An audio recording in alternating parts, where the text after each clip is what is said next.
नमस्कार दोस्तों, आज हम लोग इस वीडियो में पढ़ेंगे बीपीएससी टीआरई 4 के लिए रसायन शास्त्र चैप्टर से। टॉपिक का नाम है रासायनिक एवं भौतिक परिवर्तन, विलयन आदि। ठीक है दोस्तों, तो यही जो है इस वीडियो में आज पढ़ना है दोस्तों,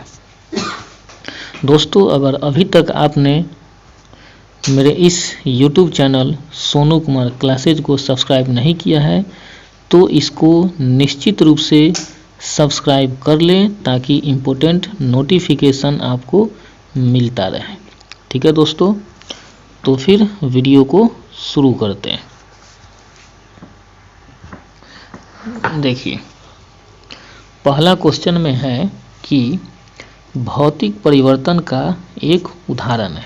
ठीक है दोस्तों, यानी कि निम्नलिखित में से भौतिक परिवर्तन का उदाहरण जो है कौन है। ठीक है, ऑप्शन में है हवा में चांदी के बर्तनों का काला होना, है ना। उसके बाद है मोमबत्ती का जलना, फिर है दूध से दही का बनना, और उसके बाद है पानी में चीनी का घुलना। ठीक है दोस्तों देखिए, एक चीज़ जान लीजिए, भौतिक परिवर्तन क्या होता है। मतलब कि वह परिवर्तन जो अस्थायी होता है उसको भौतिक परिवर्तन बोलते हैं।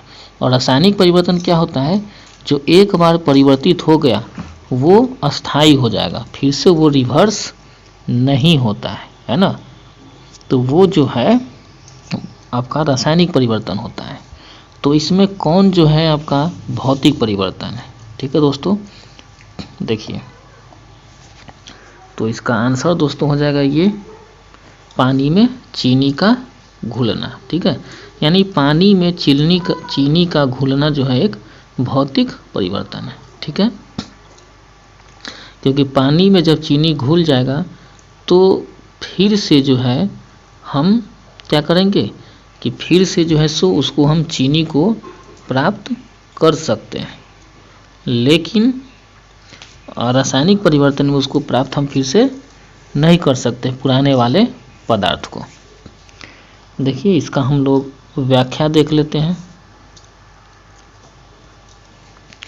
लिखा हुआ है कि भौतिक प्रक्रिया वह प्रक्रिया है जिसमें कारक को हटा देने पर भौतिक प्रक्रिया में भाग लेने वाला पदार्थ पुनः अपनी पूर्ववर्ती अवस्था में आ जाता है।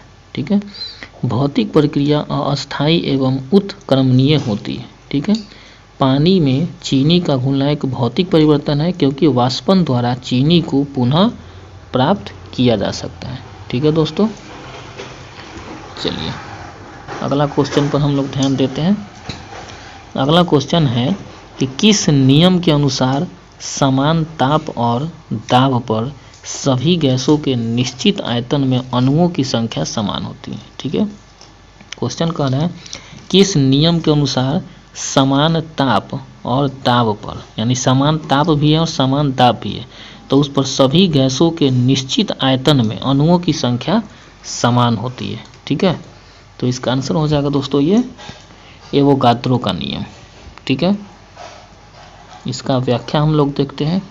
देखिए, कह रहा है कि एवोगाद्रो के नियम के अनुसार समान ताप एवं दाब पर सभी आदर्श गैसों के समान आयतन में कणों या अणुओं की संख्या समान होती है। ठीक है, किसी गैस के 1 ग्राम मोल अणुओं की संख्या को एवोगाद्रो संख्या कहते हैं। ठीक है, चलिए नेक्स्ट क्वेश्चन देखिए, संघनन क्या है। ठीक है दोस्तों, संघनन क्या है, तो इसका आंसर हो जाएगा दोस्तों वाष्प का द्रव में परिवर्तन। ठीक है, यानी वाष्प का द्रव में परिवर्तन ही संघनन है। जैसे बादल जो है संघनित होकर के बारिश के रूप में नीचे आती है। ठीक है, तो वो संघनन प्रक्रिया है। इसका व्याख्या देखिए, जब कोई गैस तरल पदार्थ में परिवर्तित होती है तब इस स्थिति को संघनन यानी कि कंडेंसेशन कहा जाता है।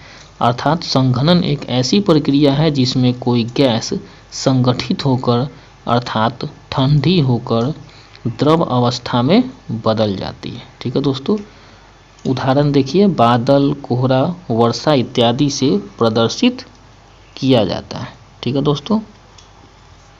नेक्स्ट क्वेश्चन, विलयन या विलायक के प्रति इकाई आयतन या प्रति इकाई द्रव्यमान में उपस्थित विलेय की मात्रा को रसायन में किस रूप में जाना जाता है? इसका आंसर हो जाएगा दोस्तों विलयन की सांद्रता।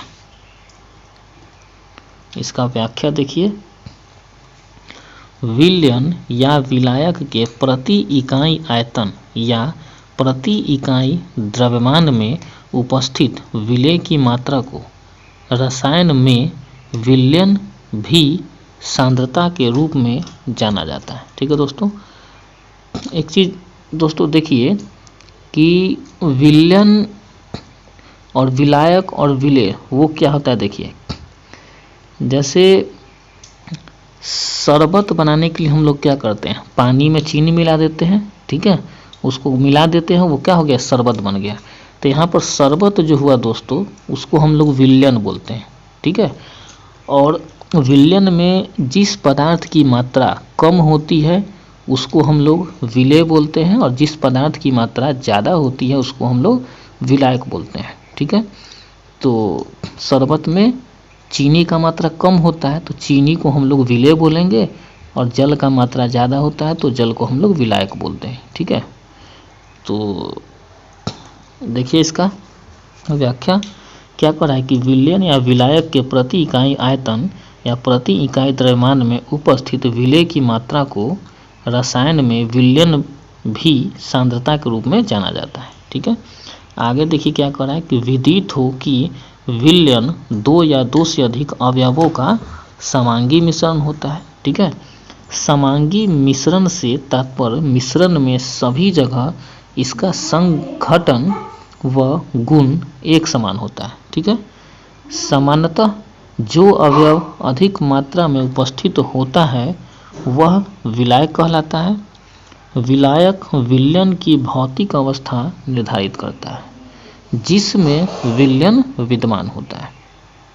विलयन में विलायक के अतिरिक्त उपस्थित एक या अधिक अवयव विलेय कहलाते हैं।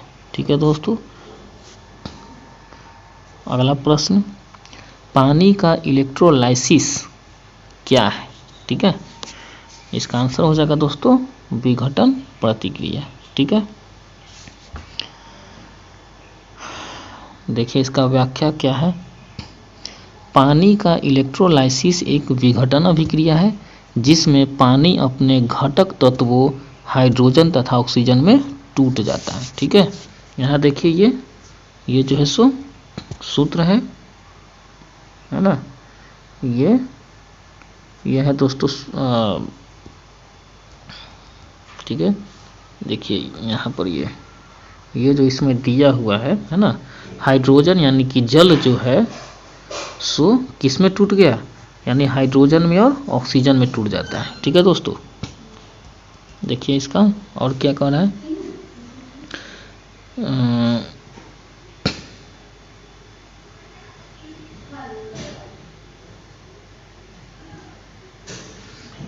इसका देखते हैं व्याख्या दोस्तों।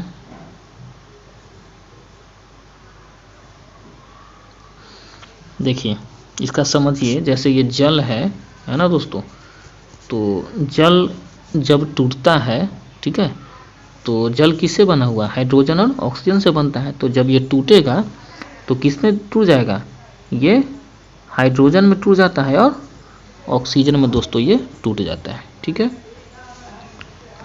तो इस तरह से जो है सो क्या हुआ, यह जो है एक विघटन अभिक्रिया हुआ, क्योंकि यहाँ पर जल का विघटन होता है। ठीक है दोस्तों। चलिए नेक्स्ट क्वेश्चन देखिए। नेक्स्ट क्वेश्चन में क्या है कि रसायन विज्ञान के अनुसार निम्न में से कौन सा भौतिक परिवर्तन का उदाहरण है। ठीक है। यानी भौतिक परिवर्तन का उदाहरण इसमें कौन है। ठीक है। पहला में है लोहे में जंग लगना। ठीक है। अगला ऑप्शन है पानी का उबलना। अगला है लकड़ी का जलना। अगला है कि तांबे के बर्तनों पर हरे रंग का अस्तर बनना। ठीक है दोस्तों। तो यहाँ पे दोस्तों देखिए अस्थाई क्या नहीं है। ठीक है, देखिए लोहा में एक बार जंग लग गया मतलब अस्थाई हो गया, भौतिक परिवर्तन ही नहीं होगा। ठीक है, इसके बाद लकड़ी एक बार जल जाएगा फिर से वापस नहीं आएगा। तांबा के बर्तन पर हरे रंग का अस्तर बन जाएगा तो वो भी अस्थाई हो जाता है। यानी पानी का उबलना अस्थाई नहीं होता दोस्तों, एक बार उबल जाएगा फिर ठंडा करने पर वो पानी पहले की तरह हो जाएगा, यानी ये आपका भौतिक परिवर्तन हो जाएगा दोस्तों। ठीक है, यानी आंसर इसका यही दोस्तों बी नंबर हो जाएगा। ठीक है, इसका व्याख्या हम लोग देख लेते हैं। देखिए, पानी का उबलना एक भौतिक परिवर्तन है क्योंकि अभिक्रिया समाप्त होने पर यह पानी पुनः अपने मूल अवस्था में आ जाएगा। ठीक है, दूसरा उदाहरण में क्या है, देखिए बर्फ का पिघलना, मोम का पिघलना, ये सब एक भौतिक परिवर्तन है। ठीक है दोस्तों,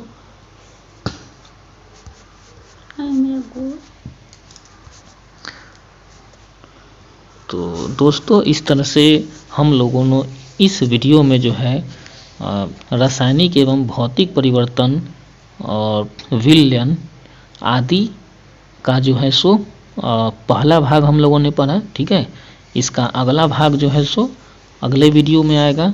ठीक है दोस्तों, वीडियो चैनल को जो है लाइक और सब्सक्राइब करना मत भूलिए, ये वीडियो आप लोगों के लिए बहुत ही महत्वपूर्ण है।